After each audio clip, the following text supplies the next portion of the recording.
हमारे 12 हमारी औरतें तुम्हारी खेती है। मुसलमानों के खिलाफ एक और साजिश और प्रोपेगेंडा। इस वीडियो को पूरा देखना और जिम्मेदारी के साथ इसको शेयर भी करना। ये वीडियो का एक टीजर रिलीज हुआ है, आप टीजर की स्टार्टिंग देखिए। सूरह अल बकरा आयत नंबर 223 में अल्लाह फरमाता है, तुम्हारी औरतें तुम्हारी खेती है, आओ और जिस तरह भी चाहो अपनी मर्जी से इन पर खेती करो। ये तो छोटी सी झलक थी, थोड़ा सा और देखना।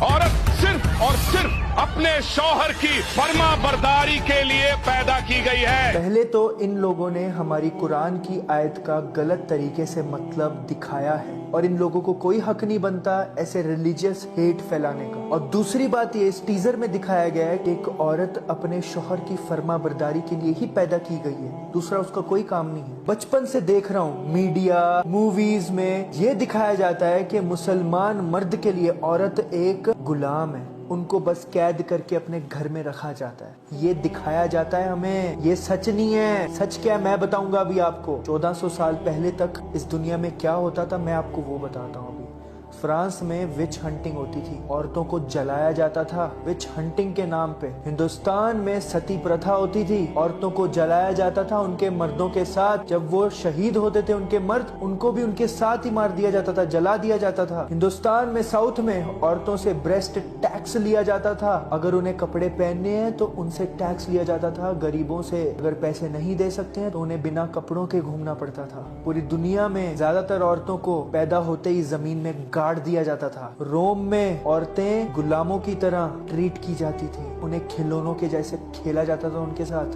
पर इस दुनिया पे करम हुआ जब हमारे रसूल पाक सल्लल्लाहु अलैहि वसल्लम आखिरी पैगंबर बन के इस दुनिया में आए।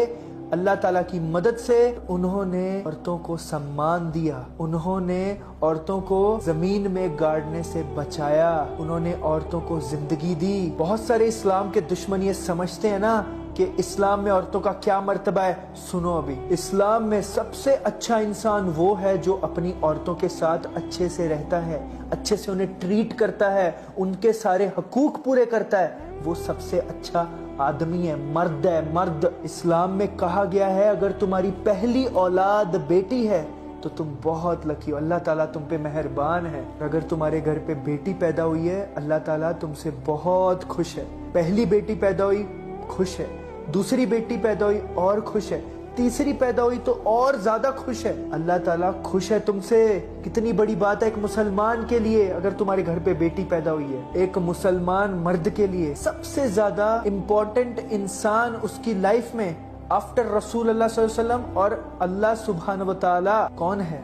उसकी माँ है। रसूल पाक सल्लल्लाहु अलैहि वसल्लम ने फरमाया दूसरी बार भी तुम्हारी माँ है, तीसरी बार भी तुम्हारी माँ ही तुम्हारे लिए इम्पोर्टेंट है, फिर चौथी बार फरमाया तुम्हारा बाप तुम्हारे लिए इम्पोर्टेंट है। औरत का मर्तबा इन इस्लाम। और ये धर्म के ठेकेदार, धर्म को बिकाने वाले लोग, ये हिंदू मुसलमान करने वाले, ये सिनेमा के जाहिल लोग इस्लाम को बदनाम करने में तुले हुए हैं। ये बता रहे हैं लोगों को कि इस्लाम में औरतों को गुलाम बनाया जाता है। मैं डिमांड करता हूँ कि इन लोगों की मूवी रिलीज क्या बैन होनी चाहिए, इनके ऊपर कार्यवाही होनी चाहिए। रिलीजियस हेट IPC सेक्शन जो भी बनता है इनके ऊपर लगानी चाहिए धारा वारा सब, और सारे मुसलमानों को इनकी मूवी को बैन करना चाहिए, इनके खिलाफ एक्शन लेना चाहिए, बट लीगल एक्शन, लीगली इनके ऊपर एक्शन लेना चाहिए, बहुत ज्यादा जरूरी है। इस वीडियो को शेयर करें, लंबी हो गई वीडियो बट शेयर जरूर करिएगा। जज़ाकल्लाह खैर। अस्सलाम वालेकुम।